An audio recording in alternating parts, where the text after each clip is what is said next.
Hello friends, क्या आप भी यूपीएससी की प्रिपरेशन कर रहे हो? क्या आपको भी बुक्स को लेके कन्फ्यूजन है? तो इस वीडियो में हम जानेंगे कि कौन सी बुक्स है जो नेसेसरी है, जो मस्ट है, जो आपको रीड करनी ही करनी है फॉर क्लियरिंग दिस एग्ज़ाम। आपको बहुत सारी बुक्स नहीं पढ़नी है। आपको एक सब्जेक्ट की एक बेसिक बुक पढ़नी है और एक रेफरेंस बुक रखना है।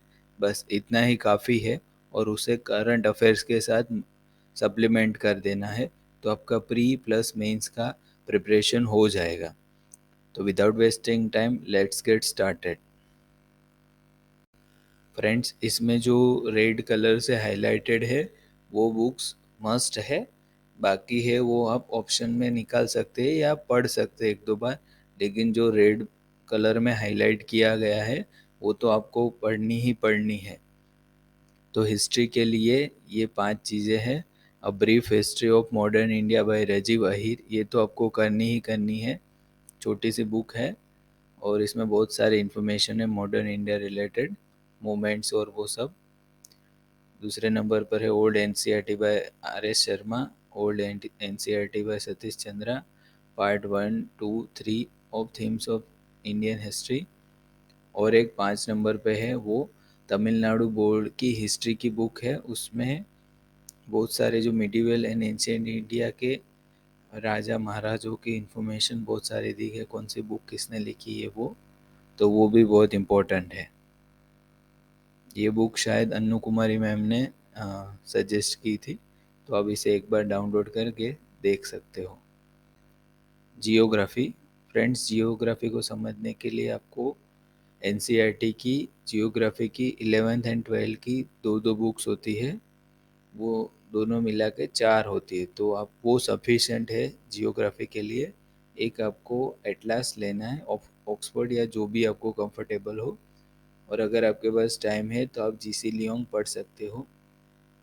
और अगर जिसको जियोग्राफी इतनी पता नहीं चलता है, अंडरस्टैंडिंग कम है, तो एक राज तनिल मैडम करके है, उनके वीडियोस होते हैं, उसमें वो बहुत अच्छे से जियोग्राफी समझाती है। तो उनकी वीडियोस आप देख के फिर ये 4 जो बुक्स है उसको पढ़ना, आपको बहुत अच्छे से समझ आ जाएगा। और उन्होंने बहुत अच्छी लैंग्वेज में बताया है, एकदम इजी वे में है। 4 बुक्स पढ़ लीजिए एनसीईआरटी की, राज तनिल मैम के वीडियोस देख लीजिए, मोर देन सफिशिएंट है, आपका जियोग्राफी थ्रू हो जाएगा।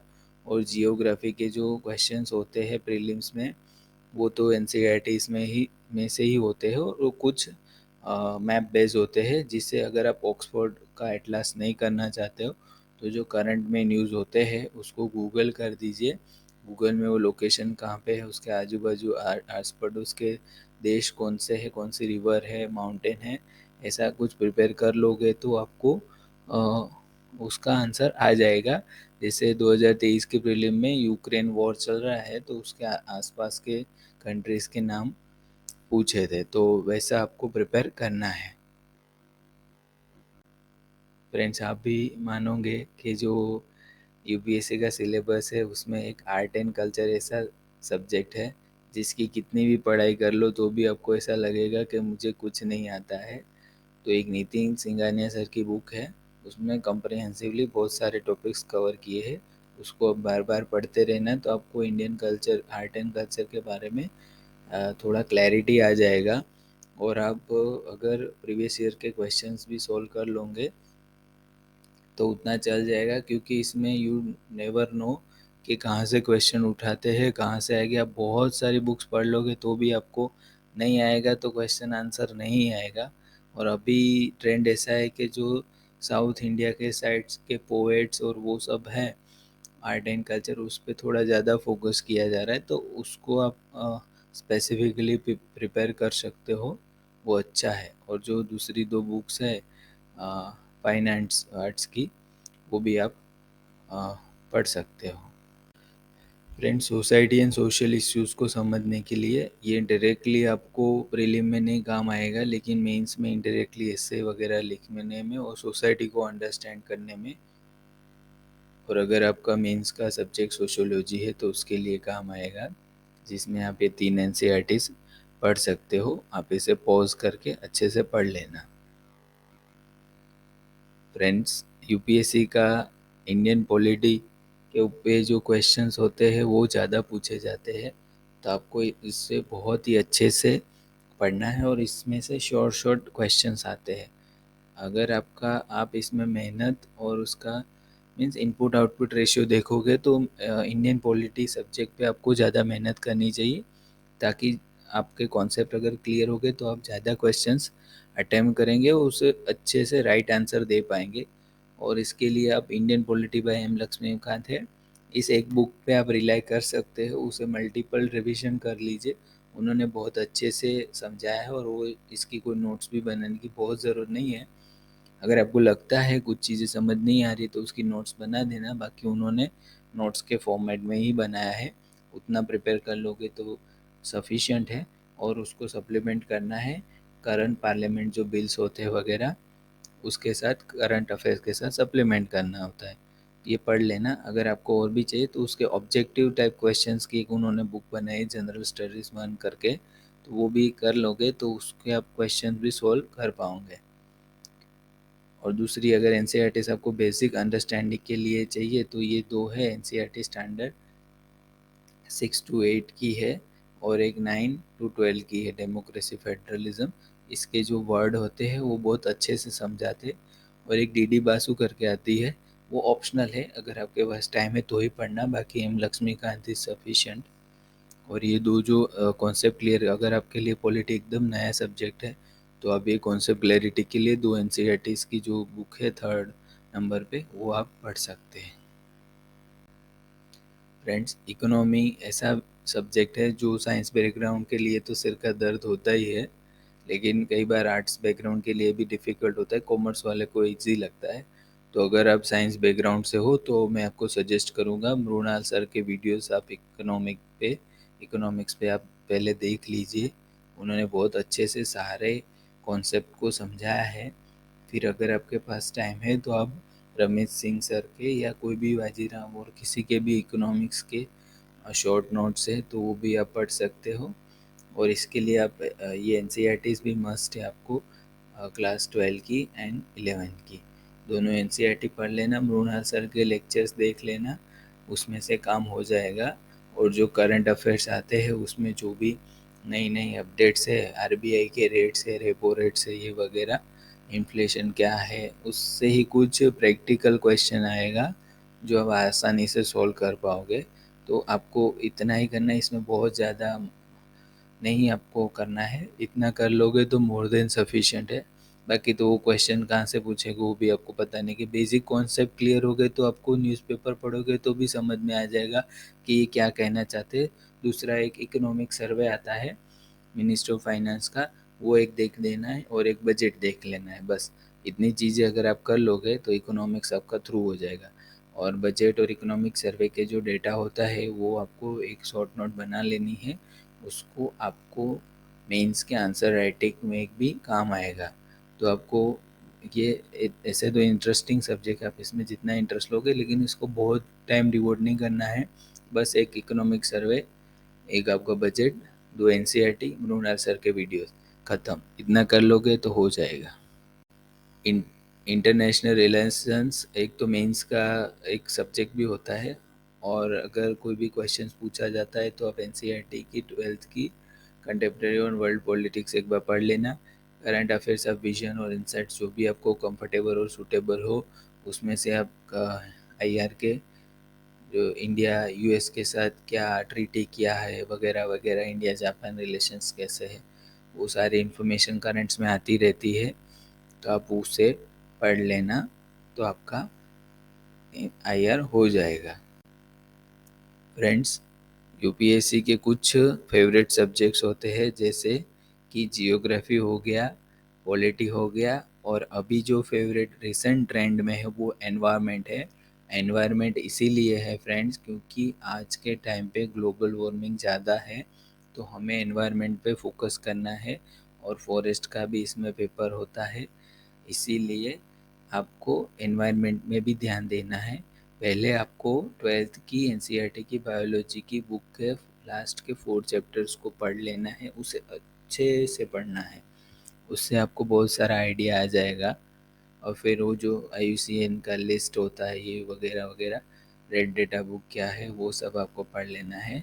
और मोस्टली आपका न्यूज़पेपर और करंट अफेयर मैगज़ीन्स जो विजन एंड इनसाइट्स की होती है उसमें से मोस्टली कवर हो जाएगा। तो आपको एक बायोलॉजी की बुक के 4 चैप्टर्स पढ़ लेने हैं और करंट अफेयर्स पे ज़्यादा फोकस रखना है। इस पे करंट से ही मोस्टली पूछे जाएगा और कौन डेटा पब्लिश करता है वो भी आता है। और एक इंडिया ईयर बुक करके है, वो भी अगर चाहो तो एक बार स्कैन कर लेना।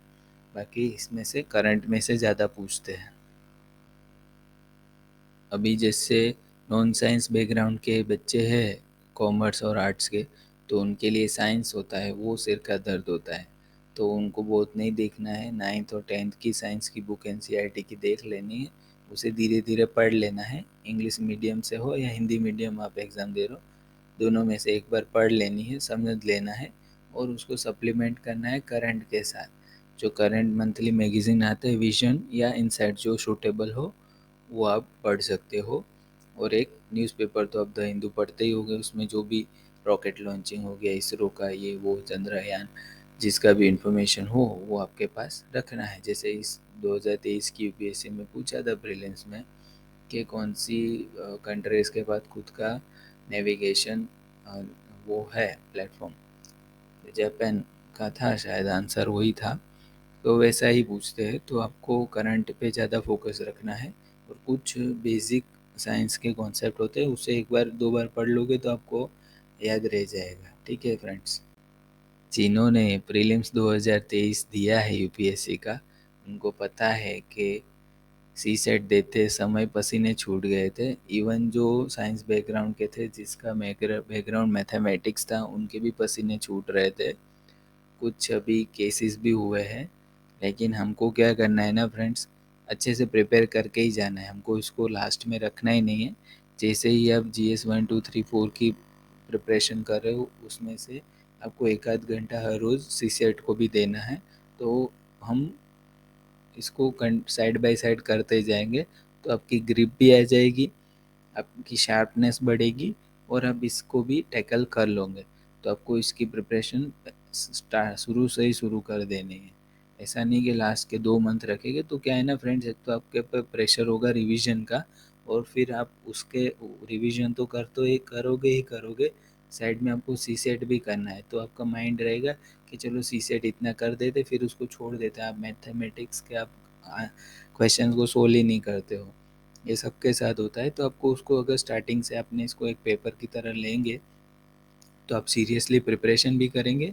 और इसके लिए आपको कुछ नहीं करना है, 2014 से लेके 23 तक के जो भी सी सेट के पेपर है, उसमें जितने भी मैथ्स, रीजनिंग और वो जो पैराग्राफ आता है कॉम्प्रिहेंशन, उसके जितने भी क्वेश्चंस है उसके जो आंसर, जैसे दिशा पब्लिकेशन, दृष्टि IAS ने उसके आंसर भी दिए हैं, ऐसी बुक निकाली है। तो उसमें से आप पढ़ सकते हो कि उसका क्या प्रोबेबल आंसर था, तो आप उसी डायरेक्शन में वो क्वेश्चन प्रिपेयर कर लेना और उसी डायरेक्शन में मैथ्स और रीजनिंग प्रिपेयर कर लेना। तो आपका सी सेट आराम से हो जाएगा, दिक्कत नहीं आएगी। लेकिन प्रिपरेशन नहीं करोगे तो ज़रूर दिक्कत आएगी।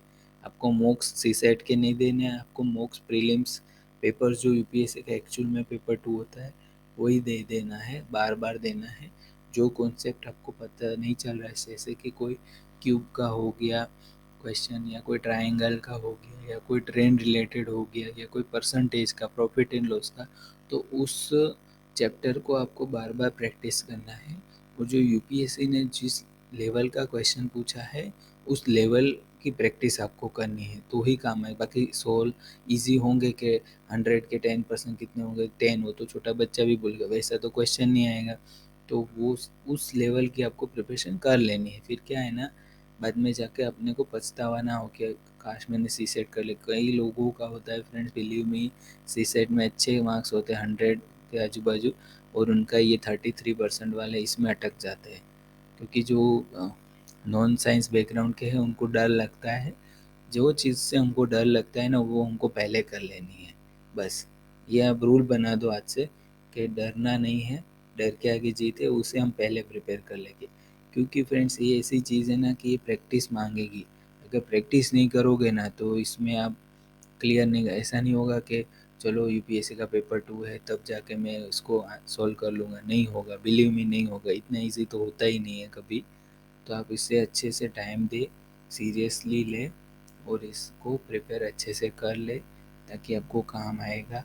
और दूसरी चीज़ फ्रेंड्स, बाई चांस अगर आपका यूपीएससी नहीं होता है और अगर आप स्टेट पीसीएस या और अदर बैंक पीओ की एग्ज़ाम भी दे रहे हो तो उसमें तो आपको ये काम आने ही वाला है।